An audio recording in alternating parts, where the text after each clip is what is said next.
Hello po, water sign, Cancer, Pisces, and Scorpio. Kumusta po kayong lahat?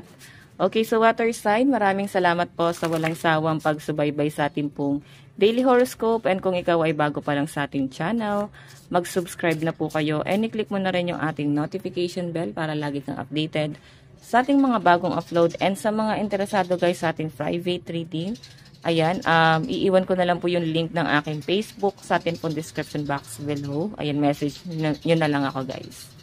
Okay, tignan muna natin guys, focus ng energy nyo ngayong araw.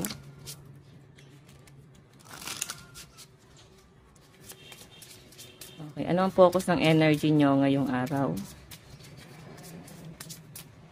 So guys, meron tayong my breath connects me to life. Okay. So, ang nasasagap ko dito guys, patungkol to sa lukso ng dugo or pwedeng sa kamag-anak, kapamilya. So, yung iba sa inyo guys, pwedeng meron kang conflict patungkol sa family mo ngayon. Okay. And, ayan, water sign. Meron kang nire-release ngayon. Ayan, heal, exhale lang kayo guys, no? I think ang dami nyong problema sa pamilya. Ang dami yung conflict ngayon pagdating sa family na parang bakit nangyayari to? Okay, baka ito yung nagpapabigat sa kalooban nyo ngayon, water sign. Okay, so parang ganito guys may nakikita kasi akong sumbatan dito. Pero water sign ito ha, mahirap kasi talaga yung mabuhay sa parang sumbat o utang na loob. Yun yung nasasagap po dito guys, parang may utang na loob akong na ano rito, nasa channel. So, siguro may nagsabi sa inyo na parang may utang na loob ka sa akin. Dugot laman kita, parang ganyan. Parang inuobliga guys, pwedeng sa responsibility. Okay, parang nahihirapan yung mga water sign ngayon. Pwedeng sa obligasyon nyo sa family, parang hindi naman na guys dapat, nagawa nyo na yung nararapat. Yun yung nasasagap ko guys. Parang naibigay nyo na yung nararapat para sa family. Pero, ayun yung nasasagap ko guys. Pwede rin naman guys kabaligtaran. Pwedeng reverse, no? Ano ba to? Meron ba kayong sinusumbatan? Nakadepende ba kayo sa isang tao? Ilagay nyo na lang guys yung sitwasyon nyo kung saan kayo dito, no? Pwede kasi may cross-watcher na nanonood sa atin. Pwede na parang ibinigay na lahat sa inyo, pero parang may nanunumbat pa rin. Ito yung parang walang utang na loob guys. Okay, parang ibinigay na yung lahat ng pangangailangan, pero parang hindi pa rin guys na-appreciate yun. Okay? Sige, tignan pa natin.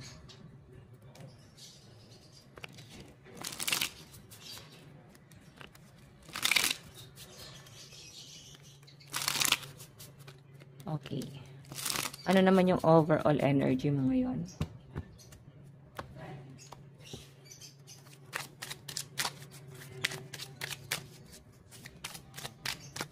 Overall energy. Okay. So, guys, meron tayong debt. Daming debt. Puro new beginning to, guys. Okay. I think yung iba sa inyo, nandun kayo sa pagre-recover ngayon. Okay. Nagre-recover. Nagre-relax. So, I think, guys, kailangan nyo ikalma yung sarili nyo. Okay. Ikalma nyo yung sarili nyo. Meron tayong The Chariot. Okay, wag daw guys muna magpadala sa bugso ng damdamin or sa emosyon. Kung kaya nyo guys mag-relax kayo. Okay, pahupain nyo muna yung tension, saka kayo mag-isip kung dapat ba or tama bang sabihin or gawin yon.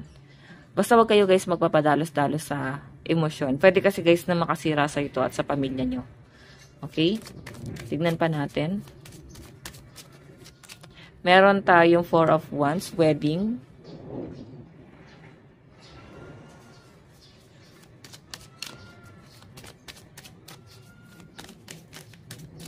Meron tayong The Hangman. Parang nasa conflict ka ngayon. Ang malinaw na pinapakita kasi sa akin dito, water sign, nagsusurvive ka. Parang kailangan mong makasurvive. Kailangan makaisip ka ng paraan. Kung paano ka magiging stable. Pwedeng merong malaking bagay na nawala sa inyo ngayon. Pwedeng opportunity, trabaho, nawalan ba kayo ng trabaho, or pwedeng nagkaroon ng delay. Okay, ngayon kasi guys, ito may conflict. Pero may nakita kasi ako dito guys, 4 of Wands, pwedeng promotion or pwedeng makakahanap ka ng bagong trabaho ngayon. Okay, so ang kailangan lang dito guys, mag-relax muna kayo. Okay, mag-relax muna kayo guys. Okay?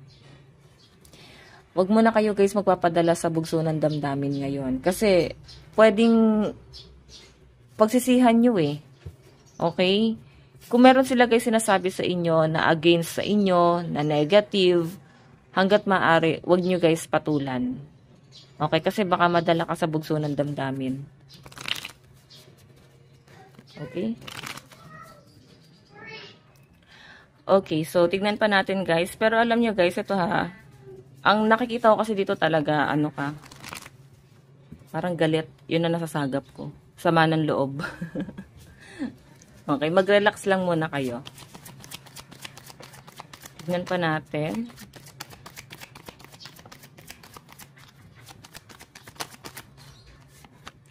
Meron tayong 10 of Cups in reverse, 5 of Swords, and the Fool.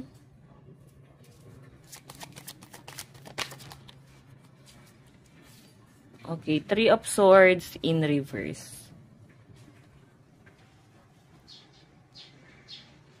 Okay, so guys, ito kasing death, naka-reverse yung family, no? I think may transformation na nangyayari talaga sa family mo ngayon. Pwedeng china-challenge ka ngayon, and ganun din yung family mo. Pwedeng china-challenge yung relationship mo sa family mo. Okay, may nakikita akong ganyan. Pwedeng ano rin guys, nandun kayo sa sitwasyon na nahihirapan kang mag-recover.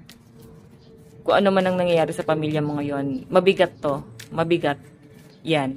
Okay, ito naman guys, the Chariot, tapos 5 of Swords. Nagpadala ka sa bugso ng damdamin kasi kailangan mong i-release yung mga negativity. Pwedeng meron kang iniisip dito na isang tao. Ayan, nasa malayo. Okay, na parang ginawa niya naman lahat ng gusto niya. Okay, siguro guys, kailangan tanawin nyo na lang kung ano yung magandang ginawa nila para sa inyo. Okay, pwedeng nangyari kasi guys, give and take, no? Pagkakaisa. So, wala namang kailangan ng sumbatan. The Chariot kasi guys, pwedeng nagpadala sa bugso ng damdamin. Parang ang bilis ng mga nangyari. Okay? Nahihirapan ka ngayon. So, meron din tayo guys, 4 of Wands and the Fool. So, eto guys pagdating to sa trabaho, sa pinapakita sa akin water sign, I think may changes talaga. Pwedeng mapopromote ka. Pwede rin naman guys na meron kang ma-achieve. Okay? Dahil nga, na-trigger ka na mawala sa itong bagay na to. Or ialis sa'yo itong bagay na to. Okay?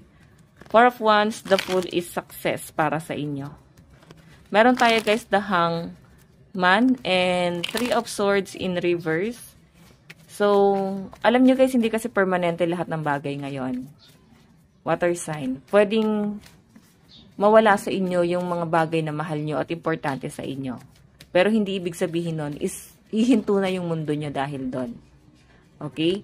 Lagi nyo guys iisipin na merong new beginning.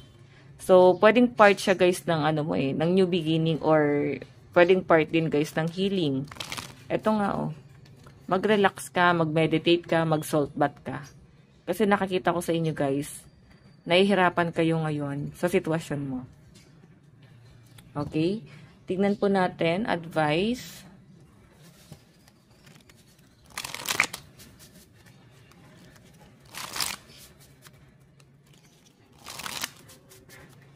Advice.